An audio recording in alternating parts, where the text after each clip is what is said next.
There's still a part of me that isn't sure. I know. But the one thing that all experts agree on is that at this stage, the fetus can't feel anything. Sorry to bother you, but they need an extra person in the back room. Are you free? Wow, it's a new movie that we've been telling you about, depicting the true story of a Planned Parenthood director turned pro-life activist. Unplanned premiered this weekend and opened at number 5 at the box office, but the movie briefly saw its Twitter account suspended for some reason. And while Twitter blamed a glitch, the technical troubles don't seem to end there. All right, overnight filmmakers claiming their fan follows are disappearing, tweeting, "Hey, Twitter, where did 50,000 followers of at Unplanned Movie go?" The inbox is stacking up with messages saying, "We unfollowed each other." Here with the reaction lighting up social media, Fox News Headlines 24/7 reporter, Channel 115, Carly Shimkus. Carly, this is astounding. Twitter is the only one that could answer this, right? That's right. And it's not just one or two people that say that they were unfollowed or their account unfollowed. What does that mean? It means that, you know, I'm following you. I clicked follow to follow your account. And then out of nowhere, you go back and say, wait a second, I'm not following you anymore. So it looks less popular. Yeah, well, it looks less popular, and people aren't going to be getting any updates on the movies if they wanted to follow the account. Okay. Look at all this reaction that's coming in. One tweet from Dana Lash says, about 5 minutes ago, I was following Unplanned Movie, and then I just checked after seeing so many say they had trouble even following the account, and somehow I wasn't following them anymore. Actress Patricia Heaton says, hey, @Jack, meaning Jack Dorsey, why aren't you letting me follow Unplanned Movie? I've tried 8 times to support my friend Abby Johnson, and Twitter won't let me. Others are having the same issue. Please correct this. Thank you. Guy Benson says, add me to the list. I've now defaulted back to not following Unplanned Movie several times, despite my effort to follow the account. And then Ambassador Rick Grinnell says, what is going on @Jack? This is outrageous. This is a video of him trying to follow the account, and it continues to go back to the default unfollow. Well, Ali Beth Stuckey also says, weird, I've automatically unfollowed me too. So we know everybody there that had the same problem. All right, could it be a glitch? So, yes, it could be a glitch. We need to hear from Twitter. We reached out to Twitter. They have yet to respond to our request for comment. They originally said that banning or suspending the movie was an accident. They were 2 or 3 hours. They were linked to a account that was supposed to be suspended. Their account accidentally got suspended. They also said that their follower account should go back to normal within a few hours, but they were suspended on Saturday, and they're still seeing their account hasn't reached all the followers that it was originally following. Well, conservatives have been shadow banned in the past, and that's why a lot of people are worried about it. 50,000 people were unfollowed. It's a lot of people. Yeah, that is a lot of people. The movie had the second best opening for a faith-based studio ever. $6.1 million it made. It was expected to make $3 million. It's unbelievable. And Ashley Bratcher's going to be on our show. She's the actress, the star of the movie. All right. Thanks, Carly. Thank you. Appreciate it. All right, meanwhile, 10 minutes before the top of the hour, Dan Bongino is here live next. That's his picture. Plus, move over Alexandria Ocasio-Cortez. There's a new kid on the block. Meet the 23-year-old Republican who wants to beat her. Republican congressional candidate is Armani Salado, and he joins us now. Good morning, Armani. Good morning. Good morning. I mean, I'm reading about you last night, and you are currently 23 years old. You have to be 25 to run for Congress, and you will just have turned 25 right before the election, a few months before the election. Why are you running? Look, it's pretty simple. I'm running because it's time to get representatives into Washington, not activists. We have people in there coming with their own personal agendas, their own personal vendettas against our president and against our nation. And I feel like the people of America need someone there who's going to want to represent their will and not their personal agenda and not satisfy their ego that they have coming from their own district. Well, tell us about you. Well, like I said, I'm 23. I'm from Winter Springs, Florida. I was born in Massachusetts, so I guess I have this patriotism because our United States, our country was born from Boston, Massachusetts, where our founding fathers came. So I feel like I have this kind of connection to our founders from there. But no, I created this idea to run for Congress back in fall after I saw Brett Kavanaugh get dragged through the dirt by our media and by people in Washington who were supposed to be there elected to represent the will of the people and, like I said, not their own agenda. So as soon as I saw that, I was like, no, I need to get involved now. I'm a history major at UCF, So I go back to history and I apply a lot of things that I've learned. And James Monroe, one of our founding fathers, he dropped out of college and joined the Continental Army to fight for America. So I kind of see myself doing the same thing. I'm not saying that we're in this war, but we kind of are in this battle to protect our American values and to protect the pillars that hold up our society. And that's why I threw myself into this race so early on in my life. You're a student at UCF. You're a former actor. Yes. Now you want to jump into politics. You've told reporters the only worry is that people will attack you because of your age. Tell me more about that. Yeah, I mean, I think the only thing that people will, of course, attack me on is my lack of experience in the political arena. But I feel like that shouldn't be something people hold on to. Like I said, our founding fathers were men of 18, 20, 21 years old, doing magnificent things in unconventional times. And I feel like with me coming from this background of history and political science as my other degree, I will be able to bring that to Congress, and I will be able to be a bridge to allow the people to work with me, because that's what we need. We don't need activists. We need representatives, and we need people willing to be bridges that will allow our best minds from our communities to go to Washington with them. I don't want to be another know-it-all bureaucrat. Armani, thank you so much for being with us. And congratulations to your school. Y'all almost took out Duke in March Madness. Great game. Yeah. I wish you all the best. Thanks for joining us. A Fox News alert, a major tech glitch affecting airlines nationwide right now. The breaking details, the top of the hour. Plus, Dan Bongino, Geraldo Rivera, and Senator Marsha Blackburn are all here live. Coming up. That graduates into 65 and gets on Medicare today, they're choosing private insurance. They're not choosing government-run insurance. An investigation underway after 2 Marine pilots are killed in a helicopter crash during a routine training mission in Arizona. Today, Chicago police officers will protest outside the city's prosecutor's office in the wake of the Jussie Smollett case. The department is demanding the FBI to intervene. Tillman up ahead, Winston. No one near him, and he's going to come out with it. And Michigan State is headed to Minneapolis. Of course, for the weekend, there was just a blizzard of news happening, and a lot of it's going to carry over to today, especially when it comes to health care, especially when it comes to what's happening on our border. We truly have a crisis. And let's go straight to a Fox News alert, and let's begin. President Trump could shut down the U.S. border with Mexico this week, as soon as today, as the administration is cutting off funding to 3 Central American countries.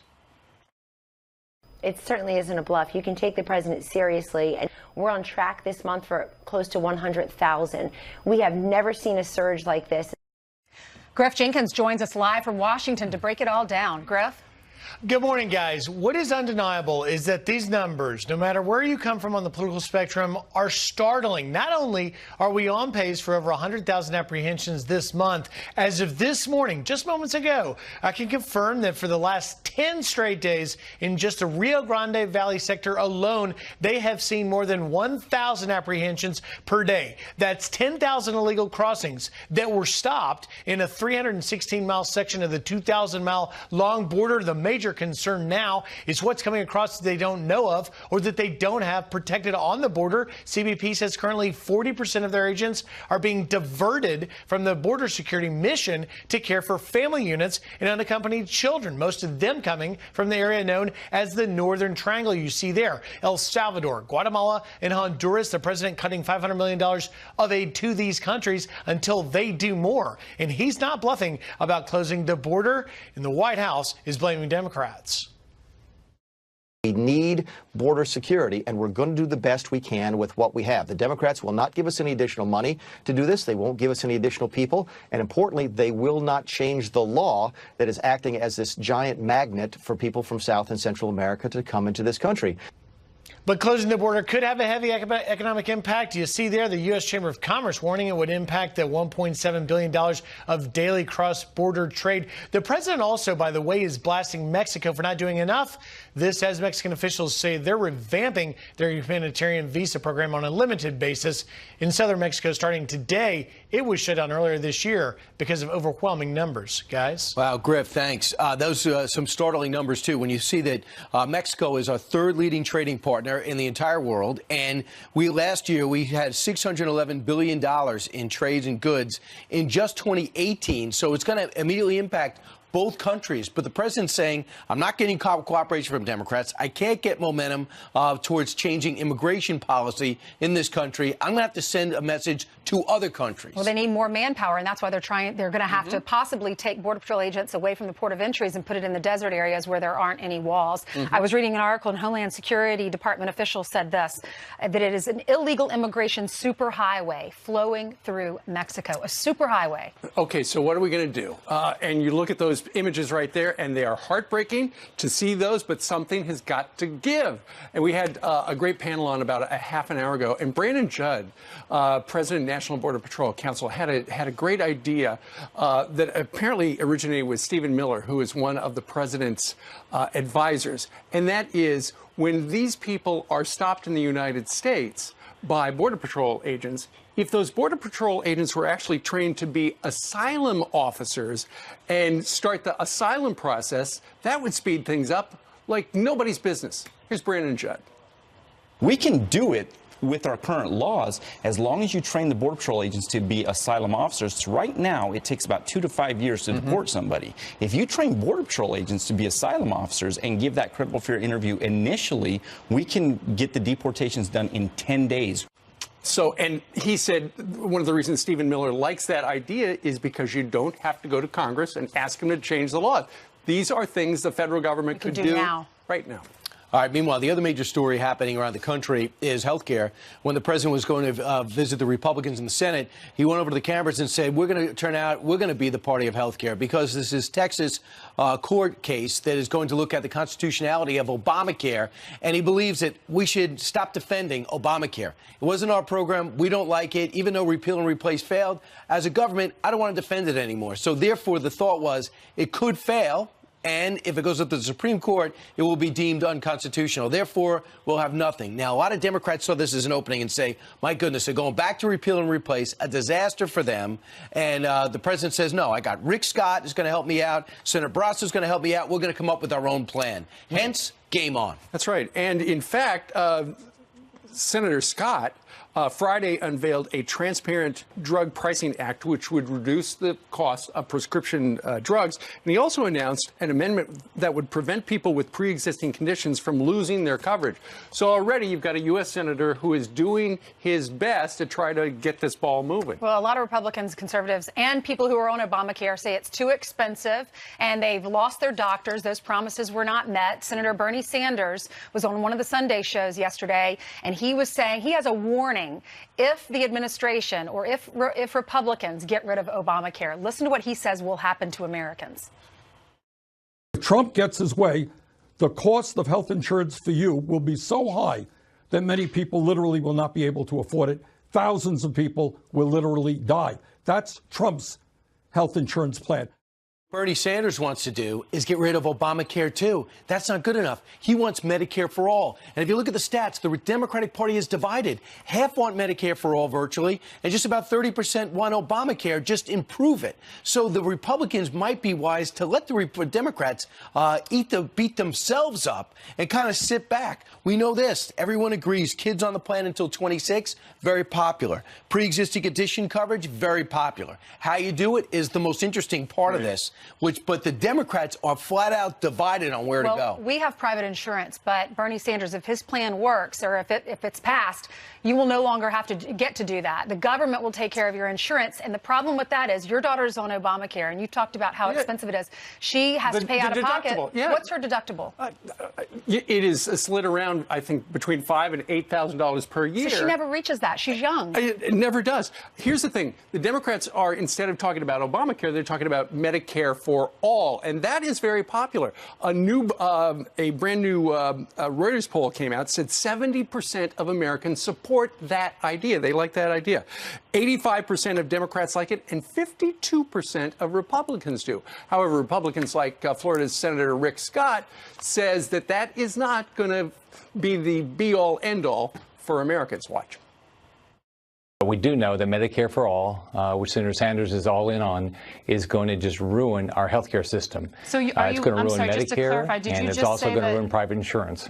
Medicare for all means Medicare for none. If you look at this, when your private insurance goes out the window, and we'll have all be victims. If everyone happy with the way the VA is working, we'll have that for the entire nation. If you like the way Britain waits 6 months to have a broken arm looked at, congratulations. That's what will be coming our way. So Republicans would welcome that fight. Avik Roy was on here earlier, and he is one of the deep thinkers when it comes to health care. And he talks about where we're going to be heading. A lot of things are broken, but what it comes down to at the end of the day is healthcare in America is too expensive for everybody. That's why so many people are uninsured. That's why so many people struggle with their bills. And it's the federal government over 70 years that has made it so expensive. You got to tackle hospital monopolies, which are a big problem driving healthcare costs up. You got to tackle the high cost of prescription drugs, which the Trump administration is doing a lot to tackle. And you've got to give people more control over their own healthcare dollars so they're not actually subject to all these regulations that drive up the cost of health insurance. So ultimately, it becomes, what exactly is the president's plan? Will these Republican senators come up with something good?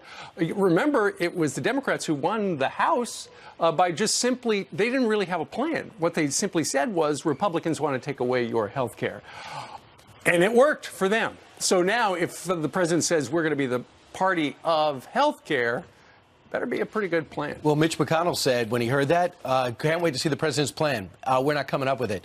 And Rick Scott and Tom Barrasso seem to be somewhat blindsided by it. But here's where the president's smart again. He understands that the #1 issue for voters in the midterms was health care. And doing nothing is a strike against him. So he says, go get something done, guys. It's not enough just to say the status quo. All right, let us know what you think. Friends at foxnews.com. In the meantime, we're going to hand it over to Jillian, who has some headlines. And that's right. Good morning. And we're following a number of breaking news stories. So let's start with this Fox News alert. Major delays at airports all across the nation right now. Several airlines grounding planes for a system-wide outage. Just moments ago, the FAA releasing this list of impacted carriers that includes Southwest, United, JetBlue, Alaska, and Delta. Southwest says the outage impacts every airline using a planning, wait, and balance program. We will monitor the situation and bring you updates. If you have a flight, though, check that status. Also breaking this morning, 2 Marine pilots are killed in a helicopter crash during a routine training mission in Arizona. The pilots were flying an AH-1Z Viper at the Marine Air Corps station near Yuma. The Marines are notifying families before releasing the names of those pilots. No word on what caused the crash. A well-known rapper is shot dead in broad daylight in Los Angeles. Grammy-nominated Nipsey Hussle was one of 3 people shot outside a clothing store, which he reportedly owned. The shooter is still on the run. 2 others were rushed to the hospital. The rapper had spoken candidly of his gang affiliations in the past, but had become known for working to end gang violence and apparently doing a lot in his community. The remains of a World War II veteran are finally home. The once missing American hero laid to rest beside his wife in Indiana. Hey!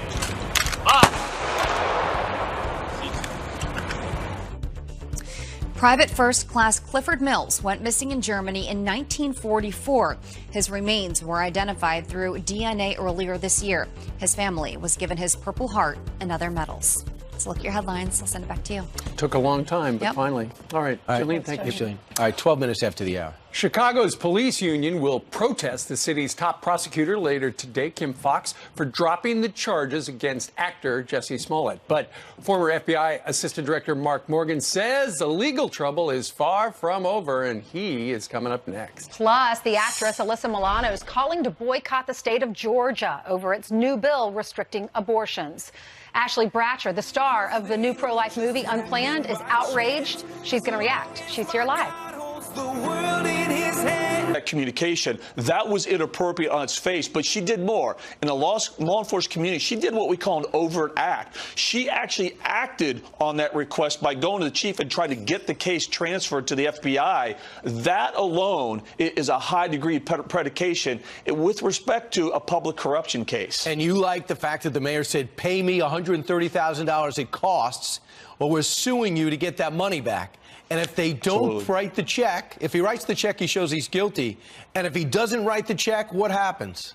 If he doesn't write the check, it's going to trial. It may not be a criminal trial, but it's still going to be a trial. That case, it's going to be unsealed. All the evidence is going to be out there for the world to see. What people need to understand is the burden of proof was much less in a civil trial, and he, more than likely, based on what we know now, if it goes to trial in a civil court, I think he's going to be found liable. Prediction, how does this story move this week?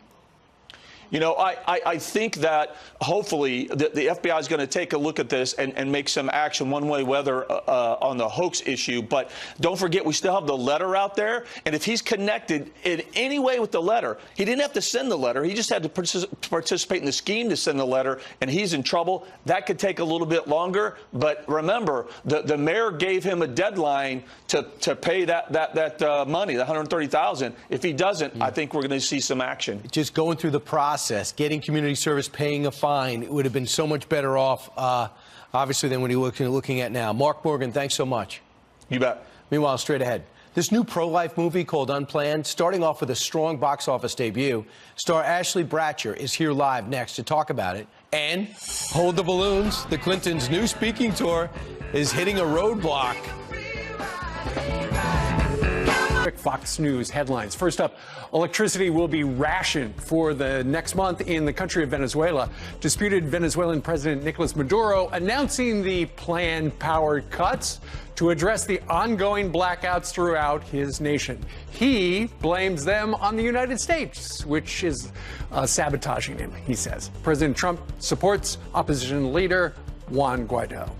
And the National Enquirer is debunking previous claims that Saudi Arabia hacked Jeff Bezos's private text messages. Those texts revealed that the Amazon CEO's relationship with LA News anchor Lauren Sanchez, the Enquirer's parent company, is now responding to an op-ed by the Daily Beast saying the information came from Sanchez's brother and not the country of Saudi Arabia. And that is some of the latest, Ainsley. All right, thank you, Steve. Hollywood ramping up its fight for abortion. Dozens of celebrities now supporting Alyssa Milano's call to boycott the entire state of Georgia if it passes the heartbeat bill that limits abortion to 6 weeks after conception, with some exceptions. Milano writing a letter to the state saying, quote, "We can't imagine being elected officials who had to say to their constituents, I enacted a law that was so evil it chased billions of dollars out of our state's economy. This is the precipice on which you stand." Well, the star of the hit pro-life movie Unplanned that opened up this weekend, Ashley Bratcher, is now outraged by these calls, and she joins us now to explain. Hey, Ashley, congratulations on the movie's success. Thank you, Ainsley. You're welcome. First, before we get to that, 6.1 million in sales, ranked 5th in the box office. What was your reaction to that? Man, it has just been beyond my wildest dreams, and it has surpassed every critic's estimation. I mean, we doubled what we were expected to do this weekend. You live in the state of Georgia. What is your reaction to Hollywood trying to ban your state? Well, I made a personal outreach to Alyssa Milano, and I had some things to say. I think it's pretty outrageous that she focused more on the tax incentives than she really did on women's reproductive rights and abortion. It seemed like she was more concerned with making money than the morality of the issue. And for me, it's always going to be about morals over money.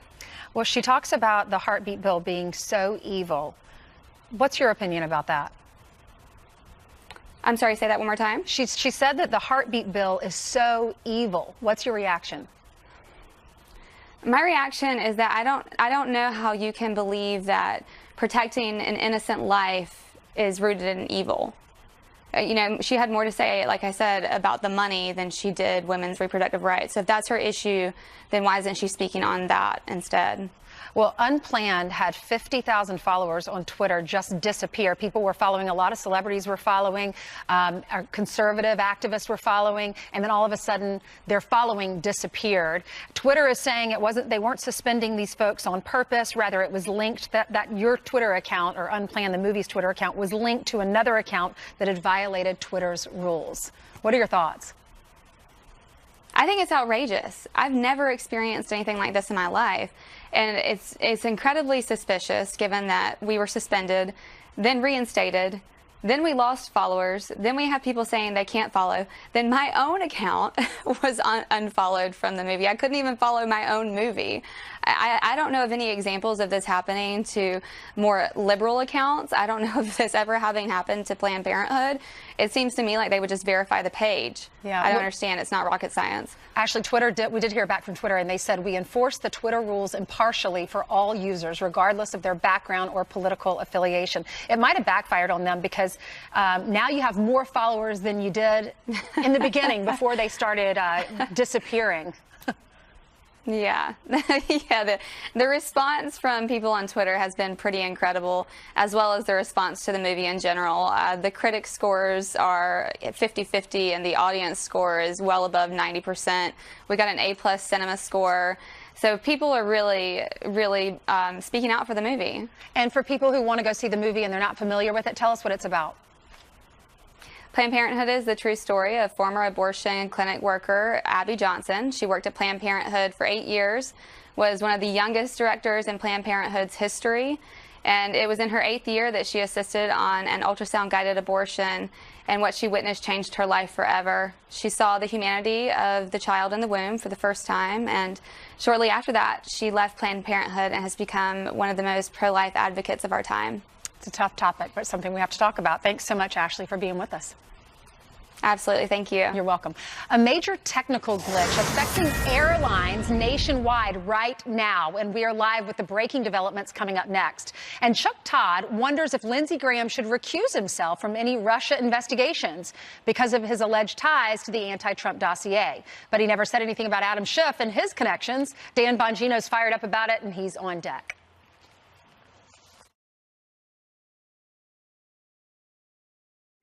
With a big Fox News alert. If you're traveling today, bad news. Major flight delays nationwide as a number of airlines, I believe right now 5, have grounded flights for a system-wide, coast-to-coast outage. All right, these are live pictures inside Dallas Airport where travelers are unsure they'll take off. Aisha Hasni is live with the latest for us. This is a big story. So many people are trying to get on planes this morning. They just can't. Yeah, we're talking about thousands of travelers stuck at the airports right now as these major airlines try to get things back online as quickly as possible. So Southwest tweeting moments ago, take a look at this. We have received word that the problem has now been resolved.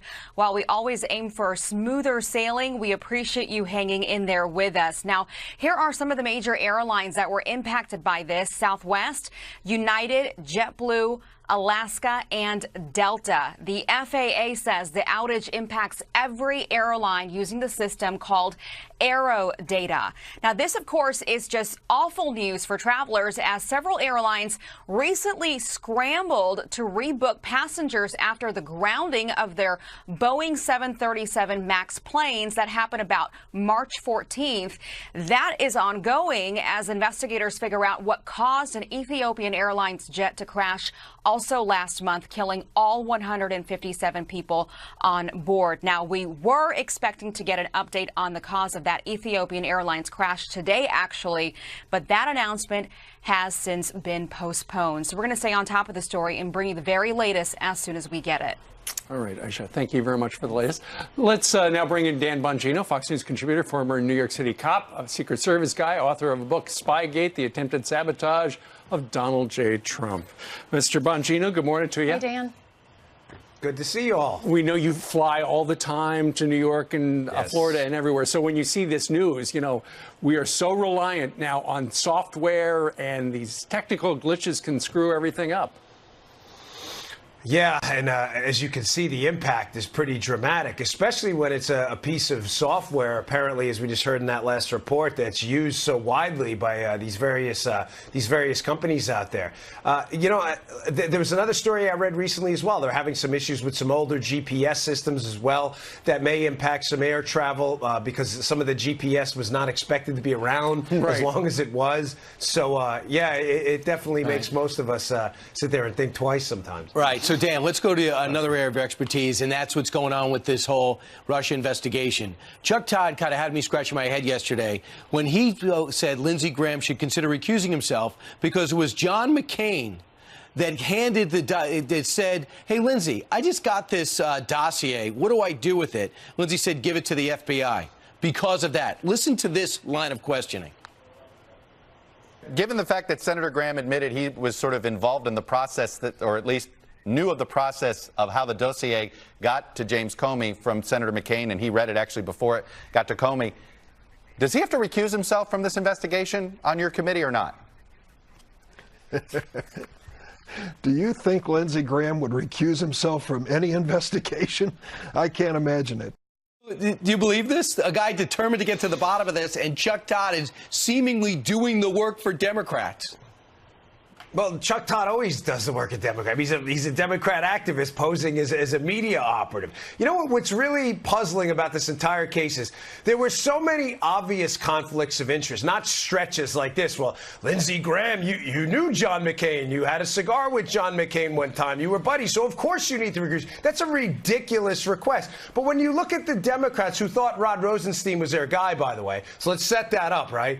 Yet Rod Rosenstein's the guy who signs the memo writes the memo to fire Jim Comey and signs the fourth FISA, which is now largely debunked, the basis on which it was signed, to spy on the Trump team. And the Democrats never asked for a recusal from Rod Rosenstein. What about Adam Schiff, Brian? Right. He actually met in Aspen with the guy, Glenn Simpson, whose company was working for Hillary Clinton, who produced the debunked information used to spy on Trump. But there have been no calls for recusal from him. This is just the absolute height of hypocrisy. Chuck Todd should be embarrassed by that question. That's a joke. Well, the Attorney General said he's going to release the full report by April 15th. Democrats were calling for him to do that by tomorrow on the 2nd. The headlines this morning read, or over the weekend, unreasonable. They're trying to hide the report. What's your reaction? They're not trying to hide the report. I think they want it released before Mike Flynn's sentencing because I think they've got a lot to hide. Here's the real question. I've been working all weekend. That's probably why I look a little tired today. I've been seriously up all night on a show today that's going to probably blow your minds. But your podcast? There's something. Oh, yeah. There's something really, really suspicious going on, guys. Based on evidence, this isn't some nonsense stuff pulled out of the air. But the real question now I think the Democrats are running from is what was Bob Mueller up to for 675 days? Guys, it's becoming increasingly clear that Bob Mueller knew as early as June of 2017, in other words, a month after he was appointed, and I believe no later than July of 2017, that this collusion thing not only was a hoax, but was a major spying scandal by the Obama administration, yet continued to investigate. And Mike Flynn's a big part of this whole thing. Well, and in fact, the president has made it very clear he wants to go to the very origins of the Mueller report and try to figure out the FISA stuff. And so Republicans, and this could actually be what you're talking about, are trying so hard to get all these documents that launch things released to the public. Steve, think about this, right? In just common sense terms. If you found out in July of 2017 that the entire case, Bob Mueller that is, you were investigating, is a complete total hoax based on a dossier, not a scintilla or shred of evidence other than the dossier has ever been produced that the collusion scandal existed, right? Wouldn't you just wrap it up and tell the American people? Yeah. But that's not what happens. Look what happens in July. Within a few days, Paul Manafort's house is raided. Right. George Papadopoulos is arrested at the airport. Why? You're investigating a hoax. Why are you arresting people? That's the question. Absolutely. And Michael Flynn never got along with the Obama administration. He didn't like the way they were siphoning down and getting intelligence to the president. And he got fired. And he basically was pretty ticked off. He fought the Iran deal. Yep. The Iran deal, Brian. That's terrible. The kicker. He thought it was terrible. He thought it was awful, and the Obama administration couldn't stand him for it. Okay, what a tease for the Dan Bongino podcast. Download it today. Mr. Bongino, thank you very much for joining us live. Thanks, guys. Yeah. Great talking to you. All right, 21 minutes before the top of the hour. Here's Jillian. Good morning. We've been following this tragic story for a couple days now, so we have an update. An emotional vigil for that college student who was murdered after getting into the wrong car, thinking it was her Uber. Samantha Josephson's dad making an emotional plea.